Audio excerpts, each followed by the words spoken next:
English ചാനലിന്റെ ഇരു കരകളിലും ഇപ്പോൾ തെരഞ്ഞെടുപ്പ് അലയൊലികളാണ്. ചരിത്രത്തിൽ പരസ്പരം പൊരുത്തപ്പെടാത്ത ബ്രിട്ടനിലും ഫ്രാൻസിലും, വെയിൽസ്, സ്കോട്ട്ലൻഡ്, ഇംഗ്ലണ്ട്, വടക്കൻ അയർലൻഡ്, സൂര്യൻ അസ്തമിക്കാത്ത ബ്രിട്ടീഷ് സാമ്രാജ്യത്തിൽ ഇനി പുത്തൻ താരോദയം. തിടുക്കത്തിൽ തെരഞ്ഞെടുപ്പിലേക്ക് പോയ ഇമ്മാനുവൽ മാക്രോണിന്റെ കണക്കുകൂട്ടലുകൾ തെറ്റിക്കുമോ ഫ്രഞ്ച് തെരഞ്ഞെടുപ്പ് വിപ്ലവം? ചൈനയുടെ സ്വന്തം ഹോങ്കോങ്. മാറ്റങ്ങൾ രാഷ്ട്രീയത്തിൽ മാത്രമല്ല, ഇനി വരുന്നൊരു തലമുറയ്ക്ക് കാണാനാകുമോ ബോർണിയോ ആനകളെ? പരവതാനി വിരിച്ച് വിളിക്കുന്ന കിർഗിസ്ഥാൻ. കടന്നുപോകുന്ന ഭൂലോകത്തിന്റെ വിശേഷങ്ങളിലേക്ക് സ്വാഗതം.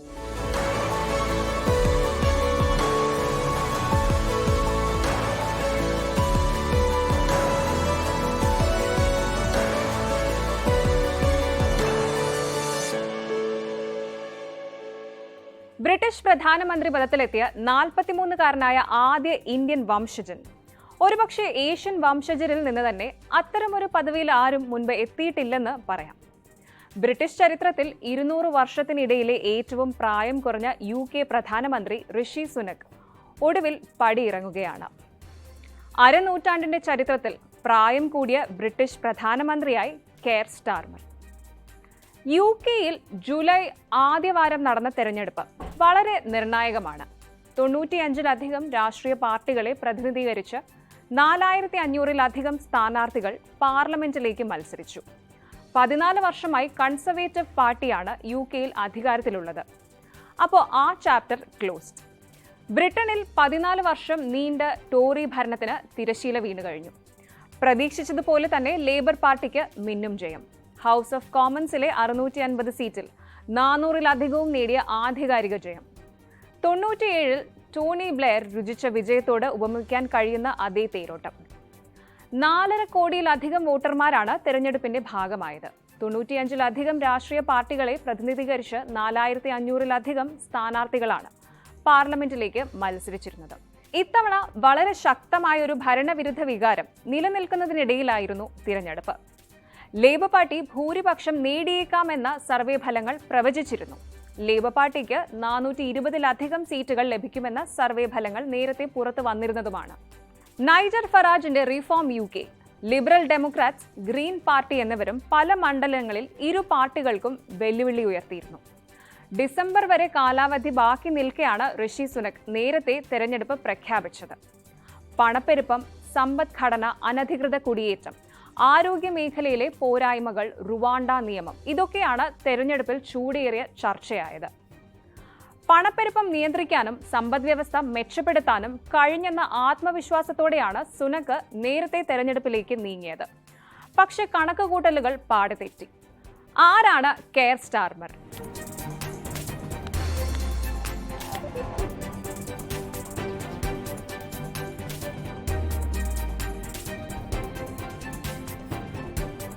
തീപ്പൊരി പ്രസംഗം കൊണ്ട് അണികളുടെ സിരകളിൽ ലഹരി പിടിപ്പിക്കുന്ന നേതാവല്ല. പക്ഷേ ഒന്നിനു പിറകെ ഒന്നായി പ്രതിസന്ധികളിൽ ഉലയുന്ന ബ്രിട്ടന് കാലം ആവശ്യപ്പെടുന്ന കപ്പിത്താൻ തന്നെയാണ് 61-കാരനായ കെയർ സ്റ്റാർമർ. സാധാരണ കുടുംബത്തിൽ നിന്ന് ബ്രിട്ടന്റെ അധികാര കസേരയിലേക്ക് എത്തുന്ന കെയർ സ്റ്റാർമറിന്റെ ജീവിതം പഠിക്കേണ്ടതും പകർത്തേണ്ടതുമാണ്. ലണ്ടന് പുറമെ ഒരു ചെറു പട്ടണത്തിൽ 1963-ൽ ജനനം. മരപ്പണിക്കാരനായ റോഡ് സ്റ്റാർമർ, നഴ്സായ ജോസഫൈൻ ബേക്കർ ഇവരുടെ 4 മക്കളിൽ ഒരാൾ. സമ്പന്നമല്ലാത്തതുകൊണ്ട് തന്നെ വളർന്ന ചുറ്റുപാടുകളായിരുന്നു കെയർ സ്റ്റാർമറുടെ ആദ്യ പാഠപുസ്തകം. കുടുംബത്തിൽ നിന്ന് ആദ്യമായി കോളേജിലെത്തിയ വിദ്യാർത്ഥി. ലീഡ്സിലും ഓക്സ്ഫോർഡിലും നിയമപഠനം, മനുഷ്യാവകാശ നിയമങ്ങളിൽ ആഴത്തിൽ പഠനം. അത് സ്റ്റാർമറെ എത്തിച്ചത് England and Wales chief prosecutor സ്ഥാനത്തായിരുന്നു. 2008 മുതൽ 2013 വരെ സേവനം. ഇഷ്ടം കാൽപന്ത് കളിയോട്. പക്ഷേ പച്ചപ്പുൽ മൈതാനത്ത് കളിക്കാനല്ല, കളി കാണാനാണ് കെയർ സ്റ്റാർമർക്ക് ഇഷ്ടം. ലോക്കൽ പബ്ബിൽ നുരഞ്ഞിറങ്ങുന്ന ബിയറിനൊപ്പം ആഴ്സണലിന്റെ മത്സരം ആസ്വദിക്കുന്ന കളി ആസ്വാദകൻ.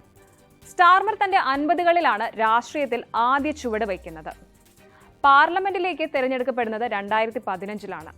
സ്വന്തം പാർട്ടിയാണെങ്കിലും അഭിപ്രായ വ്യത്യാസങ്ങൾ തുറന്നു പറയുന്ന പ്രകൃതം. ജെറമി കോർബൈനോട് പോലും കോർത്തിട്ടുണ്ട് കെയർ സ്റ്റാർമർ. അങ്ങനെ ലേബർ പാർട്ടിയെ നവീകരിച്ചു തുടങ്ങി സ്റ്റാർമറുടെ രാഷ്ട്രീയ പ്രവർത്തനം. രാജ്യമാണ് പാർട്ടിയേക്കാൾ വലുതെന്ന് പലപ്പോഴും ഓർമ്മിപ്പിച്ചു സ്റ്റാർമർ. യൂറോപ്യൻ യൂണിയൻ വിടാനുള്ള ബ്രിട്ടന്റെ തീരുമാനത്തിൽ ശക്തമായ വിയോജിപ്പുണ്ടായിരുന്നു സ്റ്റാർമർക്ക്. എന്നാൽ ഇപ്പോൾ മാറിയ സാഹചര്യങ്ങളോട് പൊരുത്തപ്പെടുന്ന പക്വത. സോഷ്യലിസ്റ്റ് തത്വങ്ങളെ വഞ്ചിച്ചുവെന്ന് ഇടതുപക്ഷത്തു നിന്ന് തന്നെ വിമർശനം നേരിട്ടപ്പോഴും വകവയ്ക്കാത്ത ധീരത, അതാണ് കെയർ സ്റ്റാർമർ. നികുതി വർദ്ധിപ്പിക്കുകയും അരുത്, പൊതുകടം കൂട്ടുകയും അരുത്, പണപ്പെരുപ്പം പിടിച്ചു നിർത്തണം, ആരോഗ്യ സേവനങ്ങൾ ഉറപ്പുവരുത്തണം, ബ്രിട്ടനിലെ വിട്ടുമാറാത്ത ഭവന പ്രതിസന്ധി ലഘൂകരിക്കണം, കുടിയേറ്റം. അങ്ങനെ കെയർ സ്റ്റാർമറുടെ മുന്നിലുള്ള വെല്ലുവിളികൾ നിരവധിയാണ്. ഇന്ത്യയും ആകാംക്ഷയോടെയാണ് ബ്രിട്ടീഷ് തെരഞ്ഞെടുപ്പ് നോക്കിക്കണ്ടത്. UK-യിൽ ഒരു ഭരണമാറ്റം ഉണ്ടാകുമ്പോൾ അത് ബ്രിട്ടന്റെ ആഭ്യന്തര നയത്തിൽ മാത്രമല്ല, ഇന്ത്യയുമായുള്ള ബന്ധങ്ങൾ ഉൾപ്പെടെ UK-യുടെ വിദേശ നയത്തിലും പ്രത്യാഘാതങ്ങൾ ഉണ്ടാക്കുമെന്നത് തീർച്ചയാണ്. ഋഷി സുനക് ഇന്ത്യൻ വംശജൻ എന്നത് തന്നെയായിരുന്നു അതിൽ ശ്രദ്ധേയം. സ്റ്റാർമറിന്റെ പല നിലപാടുകളും ഇന്ത്യക്ക് അപ്രിയമായിരുന്നു എന്നതാണ് മറ്റൊരു വശം. ഇതിൽ ശ്രദ്ധേയം ജമ്മു കാശ്മീരിന്റെ പ്രത്യേക പദവി നൽകുന്ന സെക്ഷൻ 370 ഇന്ത്യ റദ്ദാക്കിയപ്പോൾ 2019 സെപ്റ്റംബറിൽ ലേബർ പാർട്ടി അടിയന്തര പ്രമേയം പാസാക്കി. കാശ്മീരിൽ അന്താരാഷ്ട്ര ഇടപെടലും കാശ്മീരിലെ ജനങ്ങൾക്ക് സ്വയം നിർണ്ണയിക്കാനുള്ള അവകാശവും നൽകണമെന്നും ആവശ്യപ്പെട്ടിട്ടുണ്ട് കെയർ സ്റ്റാർമർ. ഈ പ്രമേയം ബ്രിട്ടീഷ് ഇന്ത്യ സമൂഹത്തിൽ നിന്ന് വലിയ തിരിച്ചടിക്ക് കാരണമായി. 2019 തെരഞ്ഞെടുപ്പിലെ പരാജയം കാശ്മീർ ഉൾപ്പെടെയുള്ള നിലപാടുകളിൽ നിന്ന് പിന്മാറാൻ പാർട്ടിയെ പ്രേരിപ്പിച്ചു. ബ്രിട്ടീഷ് സമ്പദ് വ്യവസ്ഥയിലേക്ക് 6% സംഭാവന നൽകുന്ന ഇന്ത്യയും ഏകദേശം 18 ലക്ഷത്തോളം വരുന്ന ബ്രിട്ടീഷ് ഇന്ത്യൻ സമൂഹവുമായും പാർട്ടി അടുത്ത ബന്ധം സ്ഥാപിക്കുമെന്ന് സ്റ്റാർമർ പിന്നാലെ പ്രഖ്യാപിച്ചതും ചരിത്രം. എന്തായാലും ഋഷി സുനക്കിന് പിൻഗാമിയായി എത്തുന്ന സ്റ്റാർമറുടെ ഭരണം കാത്തിരിക്കുകയാണ് ബ്രിട്ടനും ലോകവും. മുൾക്കിരീടം എന്ന ബോധത്തോടെ അത് ചൂടാൻ കാണിച്ച രാഷ്ട്രീയ ധൈര്യത്തിലാണ് ഇനി ബ്രിട്ടീഷ് ജനതയുടെ വിശ്വാസം. ഫ്രാൻസിന്റെ ഇലക്ഷൻ മെക്കാനിക്സ് എന്താണെന്ന് എപ്പോഴെങ്കിലും ചിന്തിച്ചിട്ടുണ്ടോ? എന്ത് ഫലങ്ങളാണ് ഈ തിരഞ്ഞെടുപ്പിൽ പ്രതീക്ഷിക്കാവുന്നത്?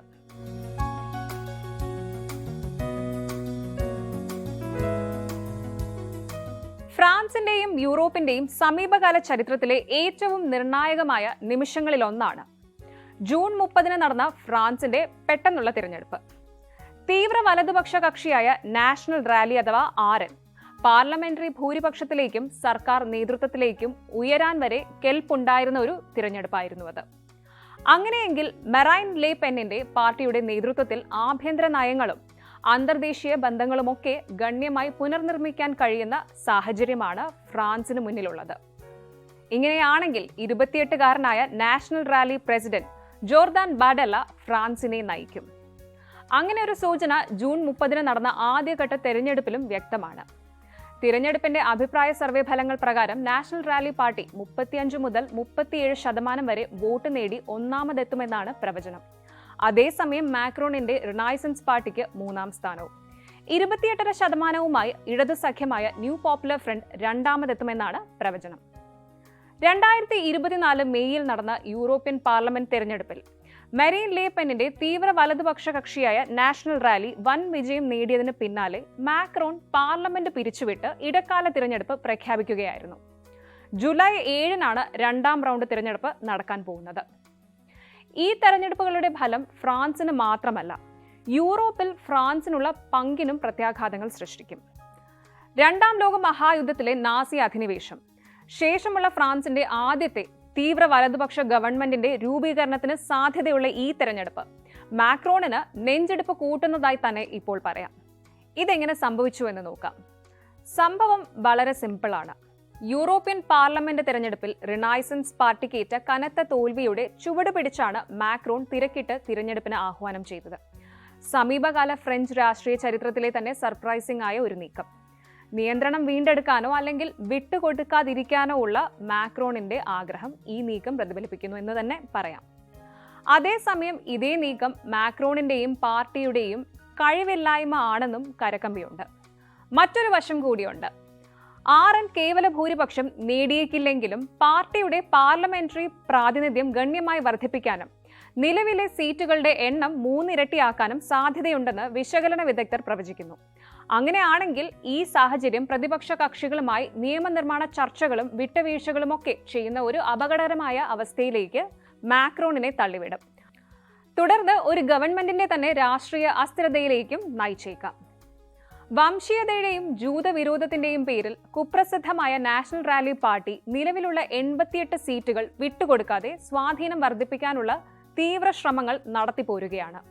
എന്തിനേറെ, പാർട്ടിയുടെ തീവ്ര നയങ്ങൾ മയപ്പെടുത്തി. ഒപ്പം തുറുപ്പുചീട്ടായി ജോർദാൻ ബാർദില്ല എന്ന യുവ അധ്യക്ഷനുമൊക്കെ ഈ ശ്രമങ്ങളുടെ ഭാഗമാണ്. യൂറോപ്യൻ യൂണിയനിൽ ഫ്രാൻസിന്റെ പങ്കിനെ എങ്ങനെ ബാധിക്കും എന്നതാണ് ഇനി നോക്കേണ്ടത്.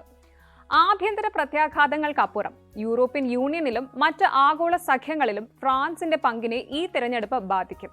സാമ്പത്തിക നയങ്ങൾ, പ്രതിരോധ പ്രതിബദ്ധതകൾ, അന്തർദേശീയ നയതന്ത്രം തുടങ്ങിയ വിഷയങ്ങൾ ഉയർന്ന പരിശോധനയ്ക്കും ചർച്ചകൾക്കും വിധേയമായിരിക്കും. ഇത് നിർണായകമായ അന്താരാഷ്ട്ര കാര്യങ്ങളിൽ ഫ്രാൻസിന്റെ നിലപാടിനെ സ്വാധീനിക്കും. ഫ്രാൻസ് തീവ്ര വലതുപക്ഷ ഭൂരിപക്ഷത്തിലേക്കോ ഇടതുപക്ഷത്തിലേക്കോ അല്ലെങ്കിൽ വിഘടിത സഖ്യത്തിലേക്കോ ചാഞ്ഞാലും ഫലങ്ങൾ യൂറോപ്പിലുടനീളം പ്രതിഫലിക്കും. വർദ്ധിച്ചുവരുന്ന വിഭജിത ജിയോപൊളിറ്റിക്കൽ അന്തരീക്ഷത്തിൽ നയങ്ങളും സഖ്യങ്ങളും ഒക്കെ സ്വാധീനിക്കുമെന്നതും തീർച്ചയാണ്. ഫ്രഞ്ച് ജനാധിപത്യത്തിന്റെ ഭാവിയിലേക്കാണ് ലോകം ഇപ്പോൾ ഉറ്റുനോക്കുന്നത്.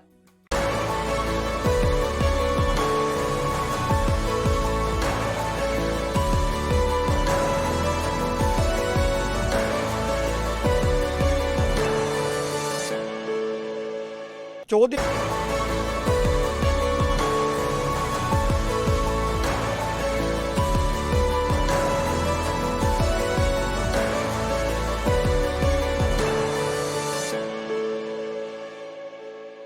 ഇനി 1997 ഒന്ന് പോയി വരാം.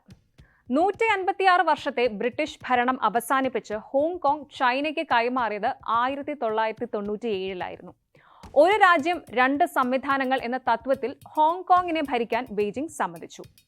ക്യാപിറ്റലിസ്റ്റ് സിസ്റ്റം അഥവാ മുതലാളിത്ത വ്യവസ്ഥ നിലനിർത്താനും ചൈനയിലെ പ്രധാന നഗരങ്ങളിൽ കാണാത്ത നിരവധി സ്വാതന്ത്ര്യങ്ങൾ ആസ്വദിക്കാനും ഹോങ്കോങ്ങിന് 50 വർഷം നൽകുമെന്നായിരുന്നു ബെയ്ജിങ്ങിന്റെ വാഗ്ദാനം. എന്നാൽ എപ്പോഴത്തെയും പോലെ സർവ്വതും വരുതിയിലാക്കാനുള്ള ചൈനയുടെ കരുനീക്കങ്ങൾ തുടങ്ങി. ഹോങ്കോങ്ങിന്റെ രാഷ്ട്രീയ വ്യവസ്ഥയിൽ കടന്നുകയറാനും വിയോജിപ്പുകളെ അടിച്ചമർത്താനും ബെയ്ജിംഗ് കൂടുതൽ നടപടികൾ സ്വീകരിച്ചു. അങ്ങനെ 2020 പുതിയ ദേശീയ സുരക്ഷാ നിയമം ഏർപ്പെടുത്തി ചൈന ഹോങ്കോങ്ങിൽ പിടിമുറുക്കി. വോട്ടവകാശം, മാധ്യമ സ്വാതന്ത്ര്യം, അഭിപ്രായ സ്വാതന്ത്ര്യം ഒക്കെ ഹോങ്കോങ്ങിന് വിലക്കപ്പെട്ട കനിയായി. 2024 മാർച്ചിൽ ഹോങ്കോങ് നിയമനിർമ്മാതാക്കൾ ആർട്ടിക്കിൾ 23 പാസാക്കി. നഗരത്തിന്റെ അവകാശങ്ങളിലും സ്വാതന്ത്ര്യത്തിലും ചൈനയുടെ ഭരണം കൂടുതൽ ഉറപ്പിക്കുന്ന ഒരു അധിക സുരക്ഷാ നിയമനിർമ്മാണം. എന്തായാലും ഹോങ്കോങ്ങിലെ ചൈനീസ് ഭരണത്തിലേക്കുള്ള ഹോങ്കോങ്ങിന്റെ തിരിച്ചുവരവിന്റെ 27ാം വാർഷിക കാഴ്ചകളായിരുന്നു ജൂലൈ ആദ്യ വാരത്തിലെ ആകർഷണങ്ങളിൽ ഒന്ന്.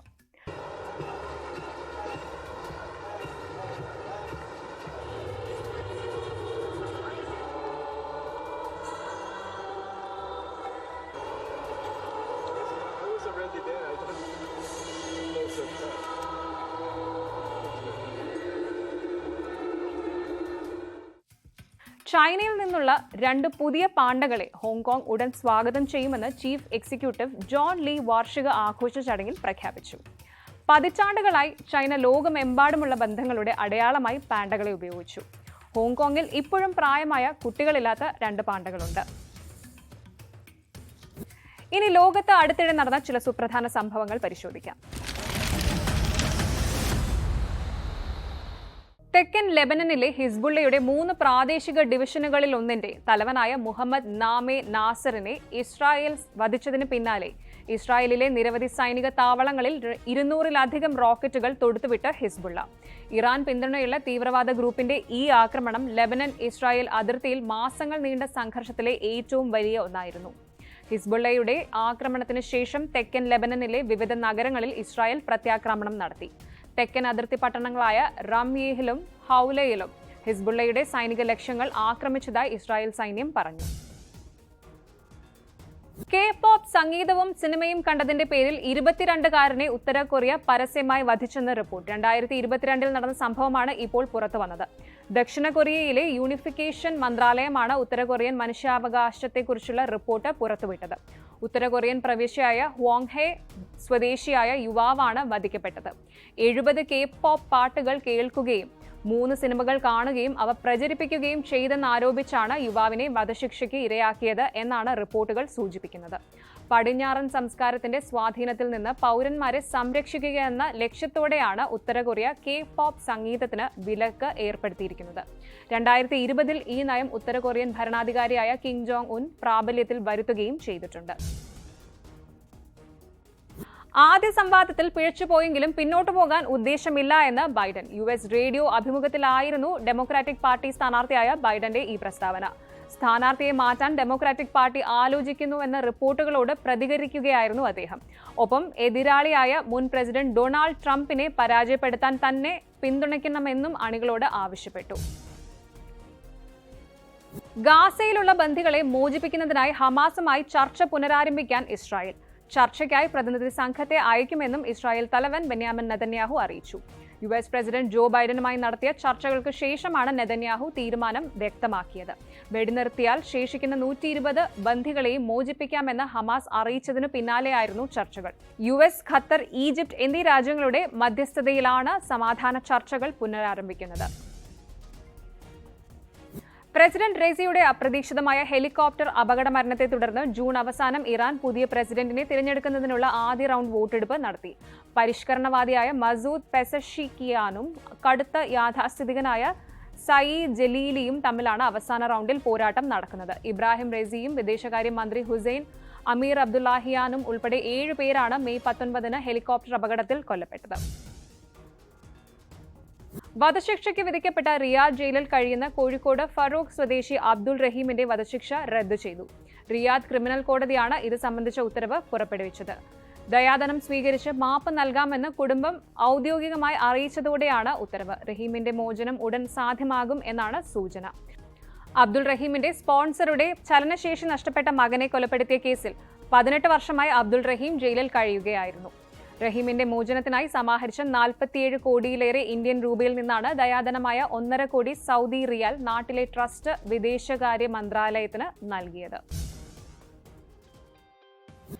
മധ്യേഷ്യയിലെ ഒരു രാജ്യത്തിന്റെ 90% പർവ്വതങ്ങളാൽ ചുറ്റപ്പെട്ടിരിക്കുന്നു. അതിമനോഹരമായ പർവ്വതനിരകൾക്ക് പേരുകേട്ട ഒരു രാജ്യത്ത് നിന്നുള്ള കാഴ്ചയാണിനി. വഴിയോരത്തും മോളുകളിലുമെല്ലാം വിൽപ്പനയ്ക്കായി വിരിച്ചിരിക്കുന്ന പരവതാനികൾ നമ്മൾ കണ്ടിട്ടുണ്ട്. പക്ഷേ ഈ പരവതാനിയുടെ പ്രദർശനവും വിൽപ്പനയും മാത്രം ലക്ഷ്യമിട്ടുള്ള ഒരു ദേശീയ പരവതാനി ഉത്സവം കണ്ടാലോ?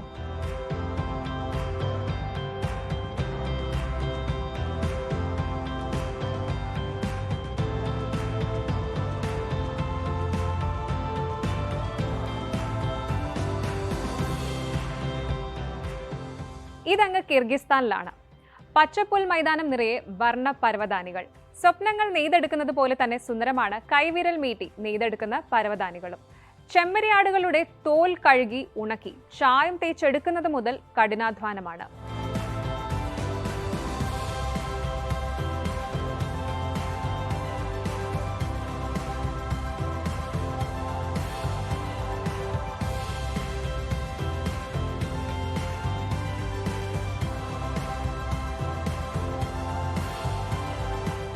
പിന്നെ പരമ്പരാഗത രീതിയിൽ കൈകൊണ്ട് അതിൽ നെയ്ത്ത് വിസ്മയം. കിർഗിസ്ഥാന്റെ സാംസ്കാരിക പൈതൃകത്തിൽ നിർണായക ഇടമുണ്ട് ഈ വർണ്ണ പരവതാനികൾക്ക്. ഷിർഡസ്ക് എന്നാണ് ഇന്നാട്ടുകാർ ഇതിനെ വിശേഷിപ്പിക്കുന്നത്. 120-ലധികം കരകൗശല ഷിർഡക് നിർമ്മാതാക്കളാണ് ഈ ഉത്സവത്തിന്റെ ഭാഗമായത്. എല്ലാവരും സ്ത്രീകൾ. ഇവർ നെയ്തെടുത്ത പരവതാനിയുടെ പ്രദർശനവും വിൽപ്പനയും ലക്ഷ്യമിട്ടാണ് കാർപ്പറ്റ് ഫെസ്റ്റിവൽ. ഓരോ വർഷവും ഫെസ്റ്റിവലിന് എത്തുന്ന അതിഥികളുടെ എണ്ണവും വർദ്ധിക്കുന്നു. ടൂറിസ്റ്റുകൾക്കും ഇത് പുത്തൻ അനുഭവം.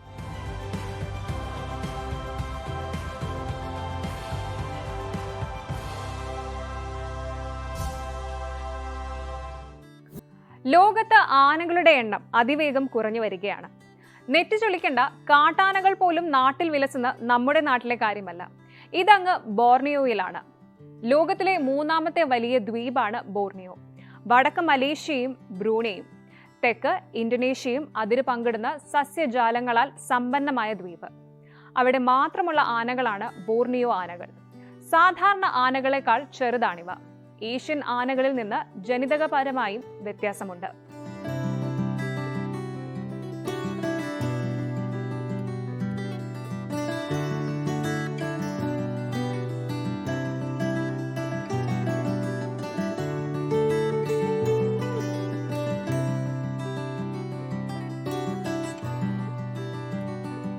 വംശനാശ ഭീഷണി നേരിടുകയാണ് ബോർണിയോ പിഗ്മി ആനകൾ.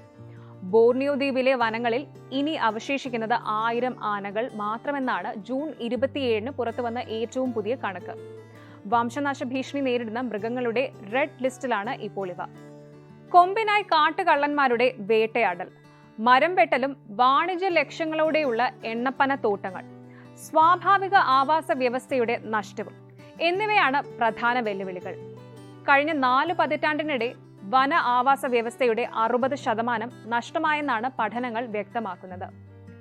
ബോർണിയോ ദ്വീപിൽ കൂട്ടത്തോടെ വിഹരിക്കാൻ അധികകാലം ഇവരുണ്ടാകില്ല എന്നതാണ് ദുഃഖകരം. എന്തായാലും ഇന്തോനേഷ്യൻ, മലേഷ്യൻ സർക്കാരുകളും അന്തർദേശീയ ഗവേഷകരും ഇവയെ സംരക്ഷിക്കാൻ നടത്തുന്ന പരിശ്രമങ്ങൾ ഫലപ്രദമാകട്ടെ എന്ന് പ്രതീക്ഷിക്കാം. സമീപ വർഷങ്ങളിൽ ഈ പ്രത്യേക ആനകളുടെ എണ്ണം അതിവേഗം കുറഞ്ഞു വരികയാണ്. ഇന്നത് international union for conservation of nature അഥവാ IUCN അതിന്റെ വംശനാശ ഭീഷണി നേരിടുന്ന ജീവികളുടെ ചുവന്ന പട്ടികയിൽ അംഗീകരിച്ചിട്ടുണ്ട്. ആഗോള സംരക്ഷണ നിലയുടെയും ജൈവ ജീവജാലങ്ങളുടെ വംശനാശത്തിന്റെ അപകട സാധ്യതയുടെയും ഒരു പട്ടികയായി ഈ പട്ടിക പ്രവർത്തിക്കുന്നു. ബോർണിയൻ ആനകളെ ചേർക്കുന്നതിനൊപ്പം കാനറി ദ്വീപുകളിലും ഐബിസയിലും ആക്രമണകാരികളായ പാമ്പുകൾ പ്രാദേശിക ഉരഗങ്ങളെ വംശനാശത്തിലേക്ക് നയിക്കുന്നുവെന്നും അനധികൃത വ്യാപാരവും കാലാവസ്ഥാ വ്യതിയാനവും ചിലിയിലെ കള്ളിച്ചെടിയുടെ ഭാവിയെ ഭീഷണിപ്പെടുത്തുന്നുവെന്നും ജൂൺ 27-ലെ അപ്ഡേറ്റ് വെളിപ്പെടുത്തുന്നു. ഇപ്പോൾ ഈ വിലയിരുത്തലിലുള്ള ബോർണിയൻ ആനയെ വംശനാശ ഭീഷണി നേരിടുന്നതായി പട്ടികപ്പെടുത്തിയിട്ടുണ്ട്. അതിനർത്ഥം ഞങ്ങൾ അതിനെക്കുറിച്ച് എന്തെങ്കിലും ചെയ്തില്ലെങ്കിൽ അത് വംശനാശ ഭീഷണിയിലാണ്. ഓർക്കുക, മലേഷ്യയിലെ സബ, ബോർണിയോ ദ്വീപ് എന്നിവിടങ്ങളിൽ മാത്രമാണ് ഈ ആന കൂടുതലായി കാണപ്പെടുന്നത്. ഇന്തോനേഷ്യൻ ഭാഗത്തുള്ള കലിമന്ദനിൽ ചെറിയ തോതിലും. IUCN-ലെ ഏഷ്യൻ എലിഫന്റ് സ്പെഷ്യലിസ്റ്റ് ഗ്രൂപ്പിന്റെ ചെയർ വിവേക് മേനോൻ വിശദീകരിക്കുന്നു. മേനോനെ സംബന്ധിച്ചിടത്തോളം ആനയുടെ ഈ ഉപജാതി യഥാർത്ഥത്തിൽ വംശനാശ ഭീഷണി നേരിടുന്നതാണെന്ന തിരിച്ചറിവ് മാറ്റത്തിന് ആവശ്യമായ വഴിത്തിരിവാണ്. പുതിയ ഉദയങ്ങളും പുതിയ അസ്തമയങ്ങളുമാണ് ലോകത്തെ മുന്നോട്ട് നയിക്കുന്നത്. രാഷ്ട്രീയവും അതുപോലെ തന്നെയാണ്. അധികാരത്തിന്റെ ഇടനാഴികളിൽ വൻ വീഴ്ചകളും പുതിയ താരോദയങ്ങളും ഒക്കെ ഉണ്ടാകാം. അവർക്ക് കീഴിൽ പ്രതീക്ഷയുടെ പരവതാനി വിരിച്ച് സാധാരണ മനുഷ്യരുമുണ്ട്. അവരുടെയൊക്കെ വിശേഷങ്ങളുമായി വീണ്ടും കാണാം മറ്റൊരധ്യായത്തിൽ.